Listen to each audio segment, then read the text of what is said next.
Let's dive right into this explainer and demystify a man whose brilliant mind completely outpaced his era's business models. We're looking at a figure who didn't just invent a few neat gadgets. He literally laid the foundation for the modern, electrified world we live in today. Now, having the brain of a prophet doesn't necessarily mean you get a happy ending, but his story, it is absolutely incredible. According to his family, Tesla was born in July 1856, right on the Austro-Hungarian border, amidst a furious lightning storm. It perfectly foreshadowed his electrifying life. You really couldn't write a better origin story for the man who would eventually figure out how to harness the power of the heavens. Section 1. The Spark of Genius. So it turns out Tesla possessed this intense, almost overwhelming ability to visualize mechanics in his mind. As a young boy, he actually suffered from a strange affliction where he couldn't distinguish his mental images from reality. It was a genuine childhood trauma. But he learned to work with these nebulous visions, turning a debilitating weakness into an incredibly powerful, inventive tool. He could literally build and test machines entirely in his head. And the inspiration? Well, it came from the physical world around him. Whether it was spotting a kink in a fire hose and instinctively knowing exactly how hydropressure worked to fix it, or simply stroking his black cat, Machuk, and watching a halo of static electricity illuminate a dark room. But genius rarely comes from nowhere, right? His creative streak was deeply nurtured by his mother, Duka Mandich. She was a brilliant woman, a true innovator, who practically modified and invented her own household appliances just to make them more efficient. I absolutely love this detail because it reminds us that it was from her that Tesla inherited his practical engineering skills and that endless drive to just tinker and improve. Section 2. The War of the Currents.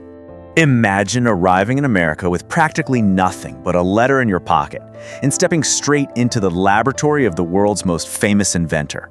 Written by a manager named Charles Batchelor in 1884, this captures the exact moment these two colossal but totally opposite minds finally met. Okay, so Edison was dogmatically clinging to his direct current, or DC system, and honestly, it was crude. It flowed in one direction, and it required these costly, inefficient power stations every 2 miles just to dimly light a few lamps. But Tesla knew there was a better way. His alternating current, or AC, reversed direction 50 to 60 times a second. By recycling the energy in a cyclical nature, AC could flexibly sustain huge levels of high voltage and minimize power loss over incredibly long distances. Edison thought AC was too dangerous and unfeasible, and well, that sparked a bitter, lifelong rivalry. Every single time you plug in a laptop, a washing machine, or your phone charger today, you are living in Tesla's world.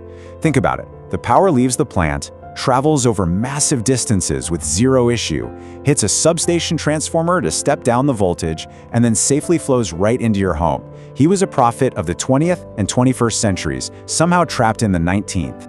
Section 3. The Wireless Dream. His vision sparked this unstoppable momentum. In 1888, he unveiled the revolutionary AC motor.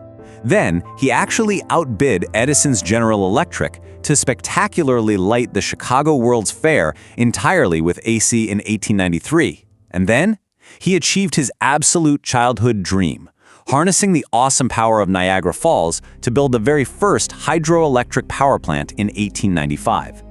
These massive triumphs made him the undisputed leading electricity researcher of his day. But Tesla definitely wasn't done. Think about the number 26.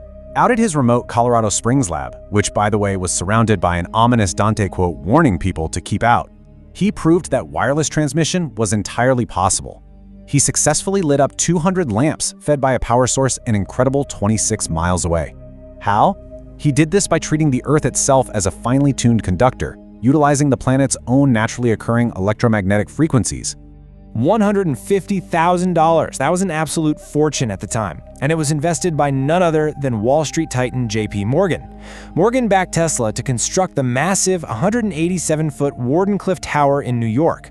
Tesla pitched it as a global wireless communication network, a world telegraphy system, and if that sounds familiar, it's because it eerily foreshadowed the modern internet and cell phones, capable of broadcasting news, voice messages, and data across the entire globe. So Tesla had the backing of the biggest financial titan in the world. He had the genius, he had the tower. So why on earth did JP Morgan suddenly pull the plug on the entire operation in 1903? Well, after his rival Marconi sent the first transatlantic radio signal using a much cheaper system, Tesla's massive, expensive project stalled out. But actually, there's a much deeper philosophical clash here that caused Morgan to just walk away. You see, Morgan was a ruthless capitalist who needed a return on his investment. Tesla, on the other hand, was a pure idealist. His ultimate dream wasn't just wireless communication. No, it was transmitting clean, free electrical power across the globe to anyone, anywhere. And free energy? That actively threatened Morgan's profits. I mean, you can't put a meter on free energy. When Morgan cut the funding, Tesla, in true mad scientist fashion, furiously cranked up his transmitter and hurled lightning bolts into the New York sky. But sadly, the dream was dead. Section 4. The Tragic Mad Scientist. Stripped of his labs and his massive financial backing, that intense, hyperactive mind that once visualized rotating magnetic fields turned inward. His lifelong anxieties just magnified into a rapid-fire succession of phobias and bizarre habits. For instance, he developed a severe aversion to pearls in human hair. He obsessed over counting his steps and demanded the volume of his meals be perfectly divisible by 3. Eventually, he retreated to New York hotels, spending his days in a solitary obsession with feeding the city's pigeons. But make no mistake, the genius was still in there, just operating on a totally different frequency. In the 1930s, Tesla pitched a theoretical particle beam weapon. The press quickly dubbed it a death ray. He claimed it could shoot tungsten and mercury particles at 48 times the speed of sound, dropping armies of millions dead in their tracks at 250 miles away. But here's the wild part. Tesla pitched this as a tool for peace. He basically anticipated the doctrine of mutually assured destruction, believing if every nation had a defensive beam that devastating, war would become totally impossible. And it actually caught the very real attention of international governments, including the Soviet Union and the UK. Ever the brilliant showman right to the very end, Tesla once faced a massive $400 debt at the Governor Clinton Hotel. His solution? He offered the managers a simple wooden box, but he warned them that it contained a working, highly explosive prototype of his death ray. He literally terrified the staff into wiping away his bill and locking the box in their vault. Years later, when the box was finally opened, it was discovered that it contained absolutely nothing but some basic harmless electrical components. He completely bluffed his way out of a massive hotel bill with a fake doomsday device. Section 5. An Electrifying Legacy. 700. That is the staggering number of patents Nikola Tesla boasted by the end of his life. While the history books often focused on other inventors, Tesla was quietly laying the groundwork for radio, remote control, radar technology, and the very systems we use today in renewable energy. He just couldn't stop inventing, even when there was absolutely no money left to build. And perhaps this is the greatest vindication of all. Even Thomas Edison, his bitter arch-nemesis who publicly fought against AC power for years, ultimately had to concede. In the end, Edison had to admit the sheer magnitude of Tesla's genius, formally calling him one of the truly great figures in the development of our electric world. Tesla didn't just invent the future, he practically handed it to us for free. He was an idealistic giant operating in an era of cutthroat industrial capitalism, which is exactly why he died impoverished.